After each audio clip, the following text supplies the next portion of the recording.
ছি, তুই তো পুরো জাতি কলম করে ওর স্ত্রীর সঙ্গে সম্পর্ক করতে তো লজ্জা করলো না।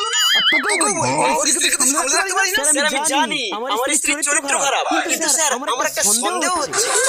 বলতো কি কি সন্দেহ সন্দেহ তোর? স্যার কাজে যাওয়ার আগে আমি ঘরের দরজা বন্ধ করে চাবি নিয়ে চলে গেছিলাম, কিন্তু তাও এরা শারীরিক সম্পর্কটা করলো কি করে? তাও ঠিক, কিন্তু বলতো শারীরিক সম্পর্কটা করলি কি করে? স্যার জানালার ফাঁক দিয়ে সম্পর্ক করেছি স্যার।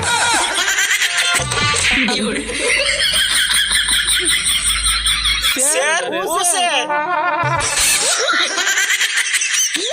ওই আমার বউকে বলছিস ওই স্যার ও স্যার শালা মালটা মনে হয় দম আটকে গেছে। কি হয়েছে? স্যার গোপাল আমার বউকে নিয়ে পালিয়েছে স্যার। বউকে আর চাস না রে পাগল, মালে দানা পড়ে গেছে। দানা পড়ে গেছে।